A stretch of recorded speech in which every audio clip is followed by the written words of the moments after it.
Aloha, everyone. I'm Cullen Hayashida, the co-host for the Kupuna Connections television series that's shown every week. And again, we have another topic to share with you. This time it's on personal care, a very difficult and challenging issue at times, but one nevertheless that's very important. Today with us, we've got two guests. One of the people that we have here is my co-host, who will be part of our program to explain what this is all about. And so I'm going to ask both of them to share who they are and what their roles are. Okay. I'm Tony Hathaway, and I'm the education coordinator at the Kupuna Education Center. And as Cullen mentioned, sometimes I co-host with him, but today I'm actually going to be talking about personal care because I do teach that at KCC, the Kupuna Education Center also. I'm Teddy Brown Harrison. I'm the RN instructor at Kupuna Education Center, KCC. Okay, thank you very much for both of you. Let's start off with a very general question. That is, we talk about personal care, and for the lay audience or the community of viewers out there, they may not be entirely clear as to what is personal care. So, explain to me what is personal care? Well, let me answer it this way. The U.S. Department of Labor and the Bureau of Labor Statistics has defined the personal caregiver as one who helps people who are chronically ill, elderly, frail, in other ways unable to perform those activities that get them through the day. Okay. And those. So what sorts of activities would that entail? Well, I hate to jump ahead to the next question, but these are activities that most people do every day for themselves, and they're able to do those things without really much thought and without assistance. And those are the self-care things that we do, like eating, going to the bathroom, dressing, those things that maybe you do before you go to work and you don't even think about it. The personal caregiver can assist those people, and the definition is that the caregiver assists people who either live in their own homes or in residential facilities, not people who are in medical or healthcare facilities. Okay. Right. And I guess at the Kupuna Education Center, we teach personal care skills to both people who are going to be working, maybe hired by a family to take care of somebody, and we also teach personal care skills to family members who may be helping to care for an elder at home. So in a sense, these are, when you say it's personal, these are things that one does before you get up and get ready to go to work in the morning. Brushing your teeth or putting your clothes on yourself or going to the bathroom. These are personal things, and you do it by yourself. So what you're kind of suggesting is that these are things now, because of my condition, I have to ask someone else to help me with. Yeah? Yes. So that's what you're talking about. And the personal caregiver usually is helping someone whose needs have exceeded those things that her family and friends can help with. That is the personal caregiver who might be hired by the family or work for an agency, assists with those things. They would also do some housekeeping things like change the bed linens, do some laundry, prepare a meal. Okay, I see. Now, there's sometimes when you've got some fairly delicate situations, we talk about incontinence, for example, or bathing, dressing. Death and dying sometimes gets thrown into the mix in terms of helping someone. How do you work with families that feel uncomfortable in doing some of this type of caring? Yeah, I think, often these are things that make us uncomfortable. And I usually suggest to families that They try and make it an enjoyable experience, not just a task to be completed or feel like it's something you have to rush in, get done, and zip out again. It's something you can try and approach as something that's natural. As I say, you can make it enjoyable. Like bathing can be an enjoyable experience. Maybe there's a certain bath gel that your mom likes to use. Make sure you use that. That's an association that she has as something positive associated with bathing. You only want to help as much as they need help. You're not there to take over. That's another thing you want to convey, is that they're just there to help as much as they need the help. So if they don't want you to provide you, or they don't want you to do some things, you should allow them to do it on their own. Oh, absolutely. In fact, you want them to do as much as they can on their own. That's really important. Okay. It's important for people to feel like they still have some control over the situation. Right. And again, it's a little different if you're a family member than if you're a home care worker. If you're a family member and this is your spouse, again, this can be a different kind of experience if you're helping with bathing or some of the personal care things. It's a little harder if it's your parent.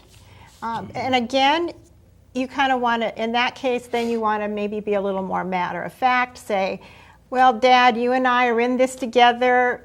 I want to keep you home as long as I can.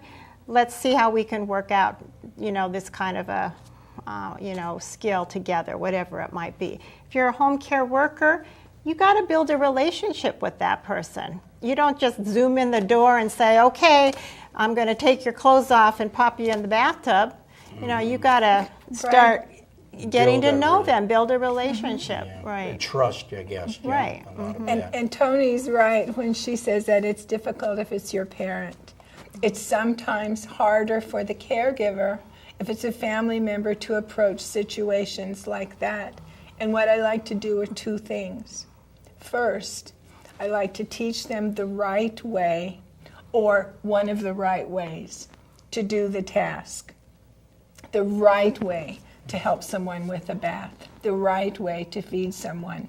Because in knowing the right way, the caregiver then has confidence. And if she or he can show that confidence, the patient will be able to trust and cooperate. And second, I'm just going to reiterate what Tony said again, and that is, it's business as usual. Even if it's your first time to give someone a bath, somehow pretend it's just business as usual. That you know what you're doing. I know what I'm doing. I've done this 100 times. Yeah. As soon as you show some degree of hesitancy, I think it conveys that, I suppose, pretty quickly. And trust your training that it's going to get you through, and you can do it. So if a person is becoming frailer over time, and we need to ask ourselves, what are we trying to achieve? What's the goal for their lives? Can we make them again? What would you say to that? I think this is an example of the care-cure dilemma. Sometimes it is.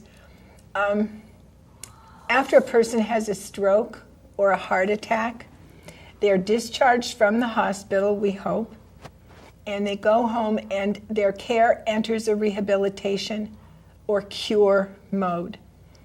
And maximum function is the target. Improve, improve, improve. The whole team is involved. Nurses, doctors, physical therapists, occupational therapists, speech therapists, and of course the personal caregiver. And the goal is get better or get as good as you can. When a person experiences the deterioration that accompanies very, very old age or a chronic illness, we're in the care mode. And the care mode says keep the person comfortable. The target is comfort and happiness and quality of life. Okay.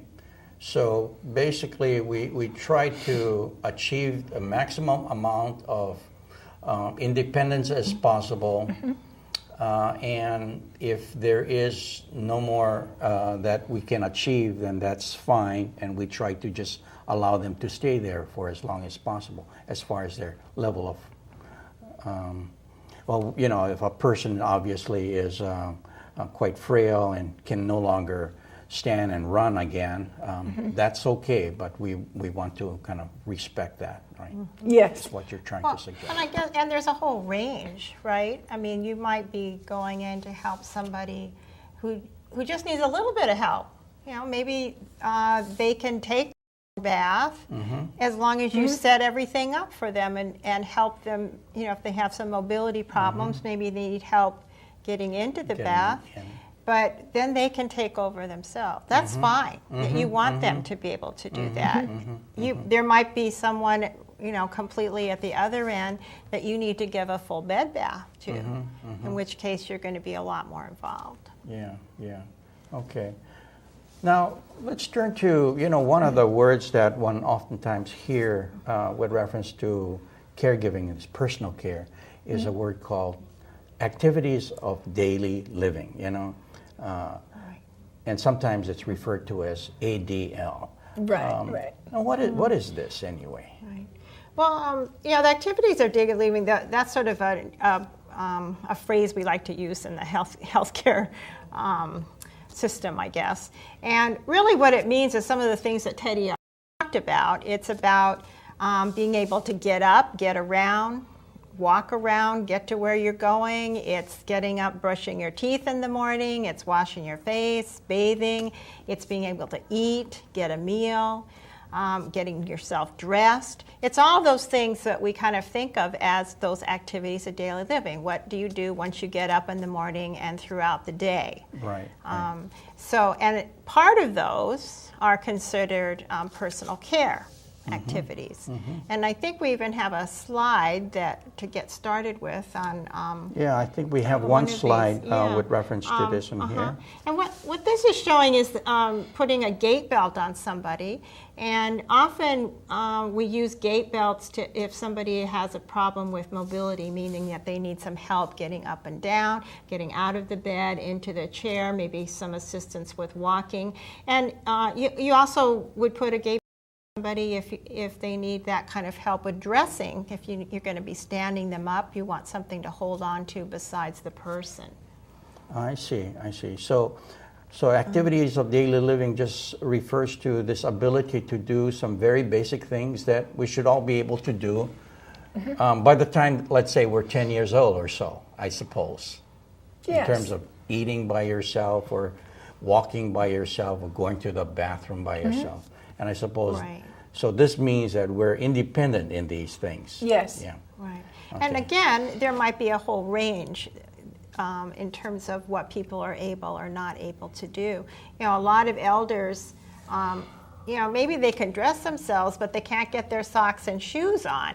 Now in Hawaii, we mostly wear slippers, so that's not as big a problem. But it's harder to bend over and you know, tie things and, you know, get socks on, that kind of thing. Or be all the way to the other end where you actually need to maybe assist somebody even with eating. Maybe you need to feed them. I see. There would be, and you could have everything in between. Okay. So looking at this ADL and with reference to eating, for example, you know, one can have a person that supposedly is independent in eating, but has some problems with swallowing, and maybe this is the issue that they're faced with, and they may have some memory problems with, you know, that affects their ability to swallow. Maybe it's Alzheimer's or something that's coming into play. Now, how do you teach caregivers to deal with this problem about how to eat and avoid choking, for example? I mean, are there special techniques involved? There are several. And the foundation for all the techniques is that swallowing difficulties occur in relation to advancing age and also specifically with Alzheimer's.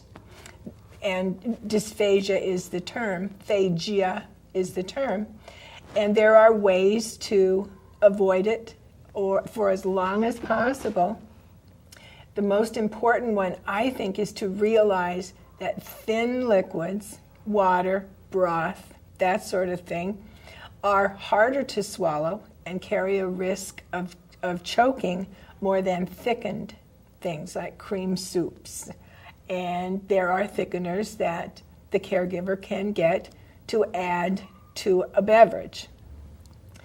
And I guess those have improved quite a bit too. They right? have, Yeah. and the They're first pretty time I awful. saw one, I thought, Yeah. ooh.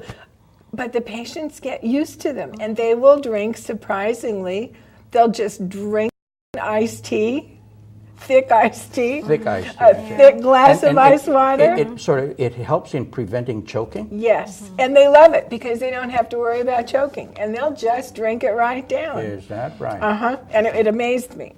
And it's very hard to convince family members that that is how it works. The thinner the liquid, the greater the risk of choking. Okay. And another thing is how to hold your head when you're swallowing. And you can kind of get a sense of this when you take your vitamin pills in the morning, like a great big calcium or a great big multivitamin. The tendency is to want to toss your head back to swallow. But if you don't do that, if you resist that urge and sit up straight and keep your chin parallel, your jawline parallel to the floor with a little bit of a tuck, and just swallow it that way, it'll go right down. And that's what you have to encourage the elderly person to do. And it's hard to do because they want to throw their head back. I see. So that slide there that showed us, you have this one situation where you're teaching somebody how to eat and to prevent swallowing or prevent choking. Choking, right. I see. Okay, so this is one of the things that you do in your class. Yep, and you use a small spoon, Okay. small bites. Small bites. Let them swallow what's in there before you stick some more in. Like that. I see. Have you had examples where people have actually choked because you've got a thin liquid rather than a thickener in it? Oh, yes. Almost every meal. You'll see someone just start to choke. Not a serious aspiration, but a choking mechanism that you can see and you know, oh, it's time to thicken that liquid. Another danger is serving food, liquid or solid, at the wrong temperature. If it is too hot, not only the obvious, the person will get burned, but they will react and suck in or try to blow out, and they'll aspirate a little piece of food. Aspiration meaning they sucked something into the windpipe. Oh, I see. Now, thickener, is there degrees of thickening, or is it just one level of thickness? Well, the commercial thickeners have those instructions on them. And if you have a patient or a loved one who has a choking risk, usually the physician will tell the family, and the family can tell you, or the RN can tell the caregiver how thick to make the beverage. I see. And there will be instructions on the packet. Okay. It will always be clear to the caregiver. Okay. Let's take another situation, bathing. I guess this is part of personal care, right?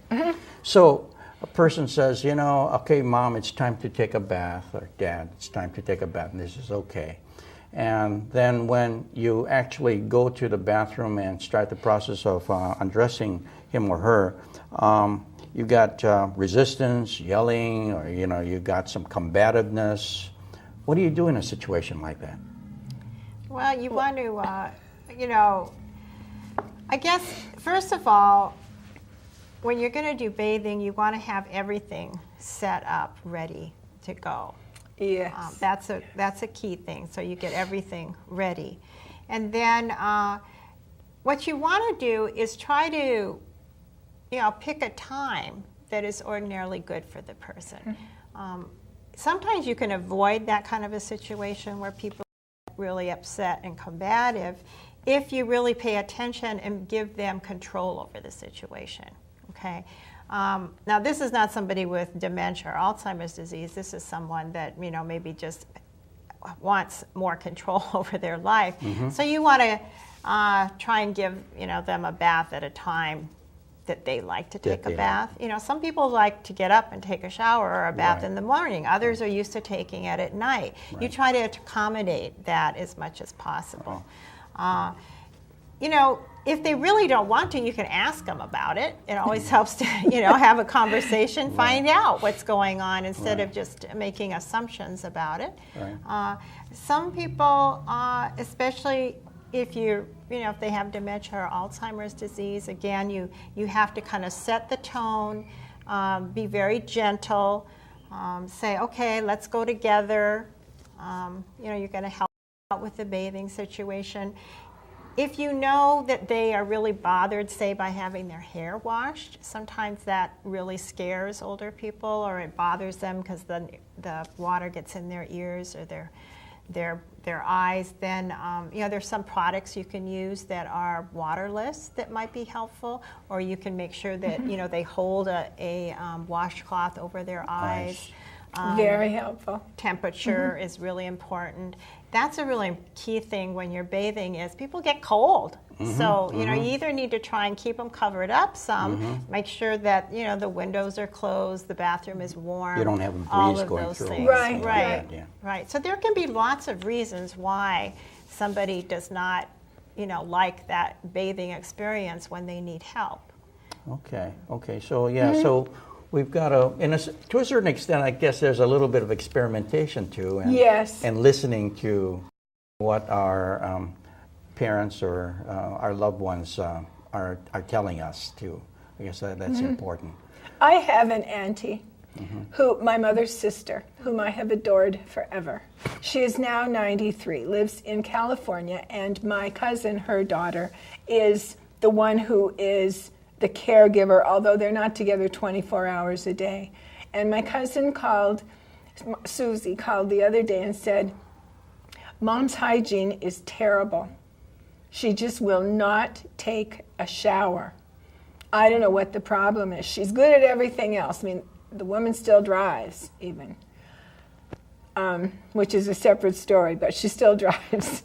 And I got to thinking about it, that when you are a patient in the hospital and say you're just 2 days post-op, it takes a doctor's order for you to take a shower, because taking a shower is a big deal. A lot of energy is expended, a lot of thought. And I think now it's too hard for her. So I sent a whole packet of what we teach about bathing and assisting with a shower, and encouraged her to maybe look into having a personal caregiver come to the house a couple or 3 times a week just for a bath. I thought, I teach this, and I can't even help my own auntie, but I really think that would solve it. I would think sometimes too it might be easier for maybe a professional who is not related to do this rather than a family member per se. Exactly. Yeah. So I guess there's all kinds of techniques that you'll have to try and consider. Yeah. Well, and I think you're right. You have to try things out.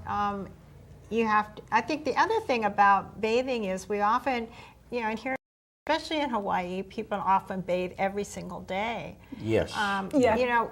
If it's an older person who's having more difficulty, they're not doing a lot of exercise. For one thing, they probably don't need to bathe every day, especially if they don't want to. They don't sweat as much. They don't get as dirty. So sometimes we have to change our mindset about how we go about things. And when you think about it, if you go into a nursing home, they don't bathe you every day. So it's and it's still considered to be hygienic in that sense, it's sanitary. Yeah. Okay, let's make reference. Let's talk about something else besides bathing here. You have situations where, let's say, people need to brush their teeth, and I can brush my teeth, and we do this all the time. But now dealing with someone else, there may be some issues involved. What are some of the things that we need to think about? I think there's a slide on this. I think we have a slide with reference to this one here. It shows some of the products and So tell us about what we're seeing, and what can you suggest about oral care? Well, I think most important it is to recognize how important it is that, especially in a diabetic patient, increased blood sugar creates the perfect environment in the mouth for the growth of bacteria. And also, the growth of bacteria makes controlling the blood sugar more difficult. So those people need special attention, and often the caregiver has to brush the patient's teeth for her. Okay. And it's important to use a soft brush. It's important to clean every surface. And mostly experts don't refer to a certain period of time to brush the teeth, but some will say 5 minutes. Okay. Well, we're kind of running out of time right now, but let's say something about the training. Where can training be obtained? Well, we do training at the Kupuna Education Center at Kapi'olani Community College. We have classes for family caregivers that teach personal care, and we also train home care workers for elders, where we show them how to do all the various personal care. And what's the best number for them to Our number is 734-9108. One more time. 734-9108. And we've got a website too. Oh, we do. www.kupunaeducation.com. Okay, that's very good. Now, before we end, I wanted to ask if there's one last tip that we can give to our viewers out there. One last tip. All right, my tip is not necessarily personal care per se, but it is very, very important. And it was found in a study, an extensive study, University of Wisconsin, that people rated their care by the relationship with the caregiver. So the tip being develop a relationship. Relationship is very important. Yes. Okay. Even more important than outcome. Okay, very good. So this is all the time that we have right now. So thank you very much, Teddy Harrison and Tony Hathaway with the Kupuna Education Center. And for all of you, thank you for viewing, and I hope to see you again next week at the same time. Aloha.